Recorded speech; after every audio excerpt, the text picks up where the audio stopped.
Hey, so I thought I would just give an update on here because I haven't really posted a video in a while and I sort of fell behind giving updates. I have a lot of recordings, but honestly, the editing and putting them together and just remembering what video was from what day and what health issue, it's just a lot to keep track of sometimes. So in an effort to not be perfect, I'm just gonna talk to the camera and give an update. So where are we? I don't remember the last video I uploaded, but it probably was around the time that I was going for POTS testing and going on the road trip, which went well. So since then, I've had a lot of appointments, a lot of tests, met a lot of new doctors, got a lot of new diagnoses. It's been a bit overwhelming, but good in the sense that I'm really fortunate to have access to these things and to be starting to get answers finally, even if they're not great answers, they're answers and can give me direction. So where do I start? I guess I'll start with POTS since we left off there. I have POTS. It's wild because I've had symptoms for about half my life and have brought it up to so many doctors and just been told it's normal for so long that I was afraid to like claim that like I had it and had its symptoms without the diagnosis because I just didn't want to like be an imposter. But now that I do have it or like it's confirmed by a doctor that I have it, I'm like, of course I do. Like, it just feels so obvious. Like I check pretty much all of the boxes. I experience so many of the symptoms and I've been experiencing them for so long. It's like just wild to me that it took that long. I've been thinking back to an experience last year I had with my physical therapist at the time. We were talking about it and he just looked at me and went, "You don't want POTS. Like, it's really serious." It's really hard what people go through with POTS. Like, you don't want that. Like, kind of suggesting that like I don't have it by bringing up like, hey, I think I might have this thing. So thanks a lot, physical therapist, for making me doubt myself for the last year when my symptoms have been the strongest. So now with that diagnosis, I'm able to feel more confident in myself and in my own skin of just like, this is what I have and this is how I deal with it. I don't feel like a phony, like using a cane or taking salt supplements or wearing compression socks. It's like, these things help me. Even if I didn't have the diagnosis, like if you're out there and you're like, I feel like I could have it, like I get these symptoms, like if you find things that help you, use them. Or if you think, hey, like maybe this would help me, try it if you have access to it. Like it makes so much more sense on the other side. And I wish I could go back and just tell myself like, it's okay, you know? We took a trip last week to Florida again. I don't know why we go to Florida so much, but it's just accessible for us. And it was a beautiful, wonderful vacation. And I was a little nervous because in the heat, POTS gets worse and we'd be on our feet a lot, which is hard for me. And I brought my cane and it made it so much easier. I'm still getting used to that. I'm still getting used to being around people with it, especially in public. People react in funny ways. I had a weird situation at the airport with it at TSA. Maybe we'll go into that another time.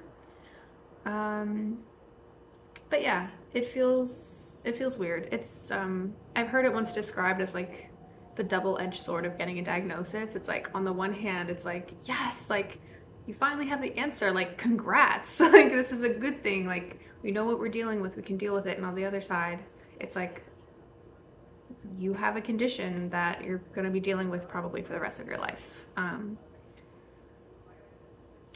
But my therapist has helped me, reminded me several million times that like you'd be living with it anyway, whether or not you got the diagnosis or an external person to confirm it, like you're living with it no matter what, without the label, with the label. So not much has changed negatively in that regard. It's just like I'm more confident in how I deal with it now.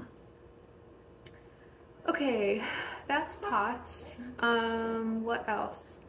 So I met with my new gynecologist. She's really great.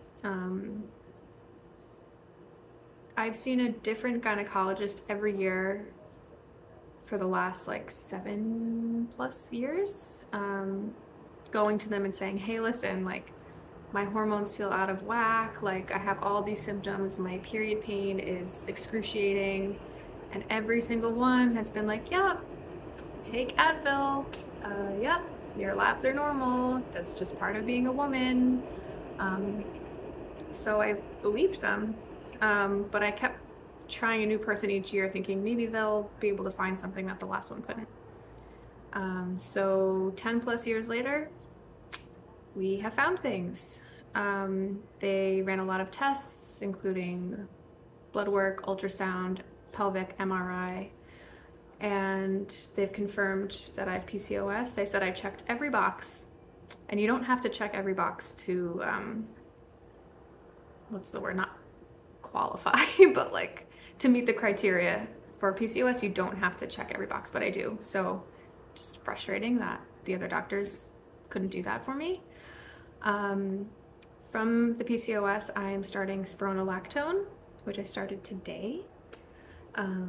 It will, I can't remember how it works, but I think it's supposed to help with the excess androgens that coincide with PCOS. So it's hopefully going to help with my acne, excess body hair, things like that, mood potentially, PMS, other like factors from PCOS, cysts obviously. I'm having my best skin day that I've had in, I literally don't even remember how long, so it just feels kind of funny that it's like when I finally decide to start the spironolactone, I have a good skin day. This never happens, so we'll see. The other thing that we're exploring with my gynecologist is endometriosis.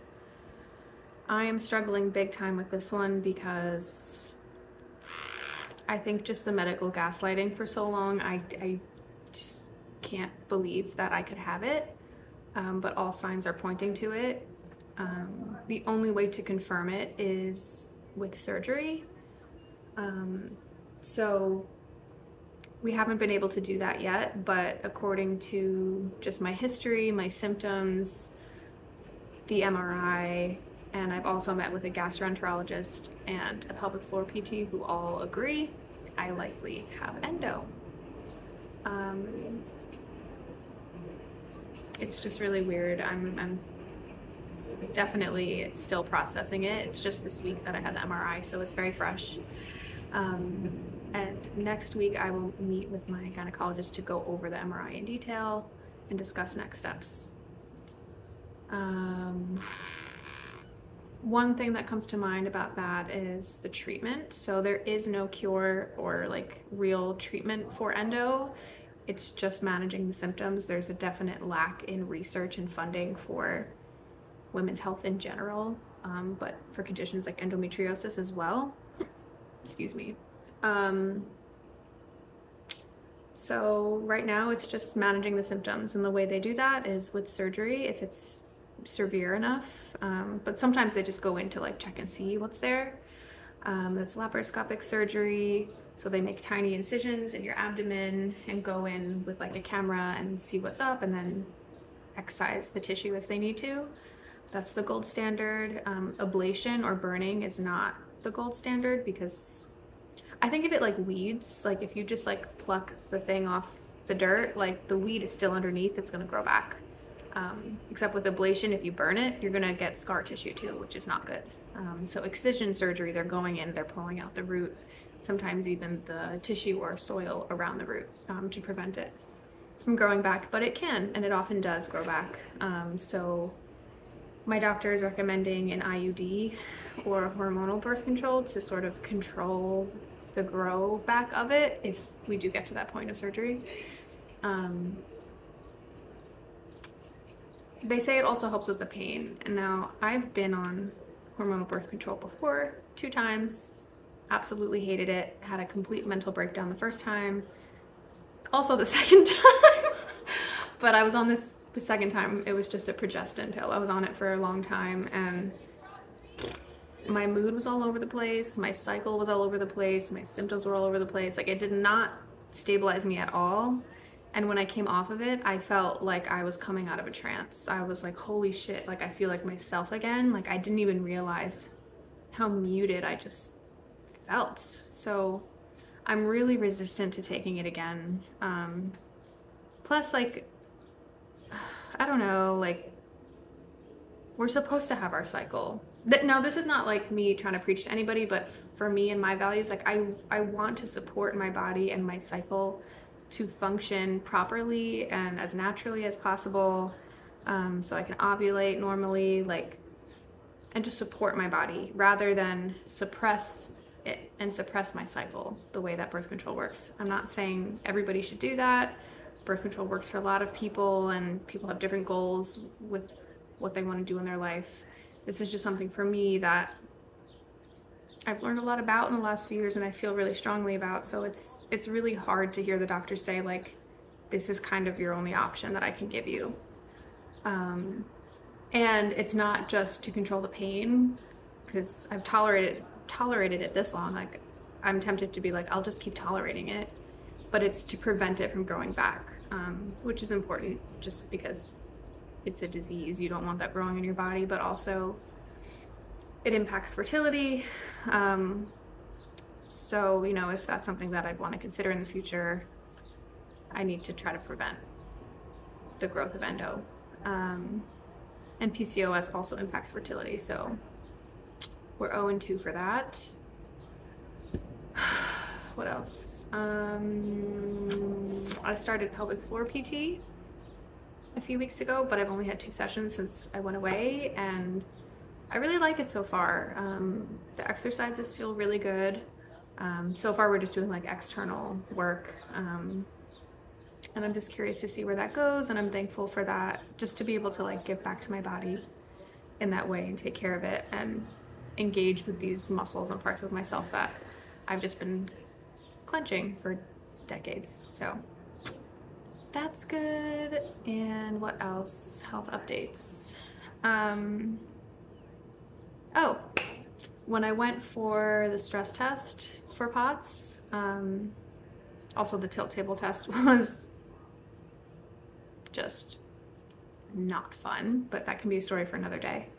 But the stress test, they had to do an ultrasound of my carotid arteries. I don't know if it's plural, I literally don't know. But anyway, while they were doing that, they discovered I have some nodules on my thyroid.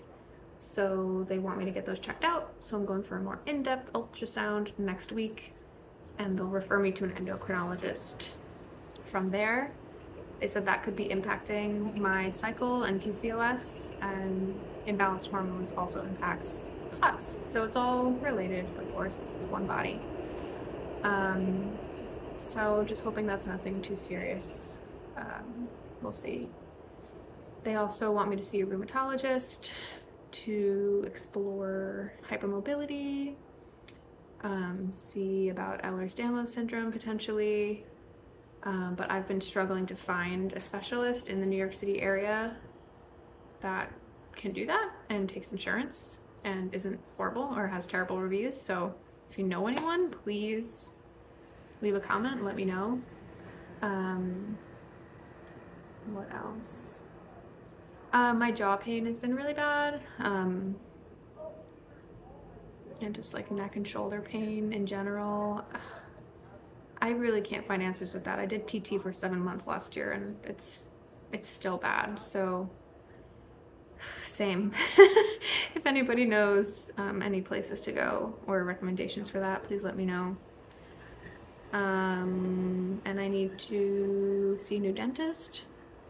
I've been on Invisalign for 5 years. That's not normal. Also related to the jaw pain, so we'll see where that goes. OCD is OCD, as she likes to do. So just continuing treatment for that. In July, I'll be going to my first ever OCD conference. I'm really excited. I'm nervous. But I'm really looking forward to that. I'm just really engaging with the community in person. So looking forward to that. And I will do another update, hopefully soonish. I hope whoever's watching this, I hope you're doing well. I hope you're doing okay, taking care of yourself. And I just encourage anyone going through anything similar just to continue to try to find answers. I've been experiencing these symptoms most of my life, and I just turned 30 yesterday and I'm just starting to find answers, and I'm thankful to myself for not giving up and just being like, screw it, I'll just deal with this. Like, you deserve answers, I deserve answers, we deserve help. Everyone does. So I recognize the enormous privilege that I have having access to this care, and I wish that for you too. Okay, bye.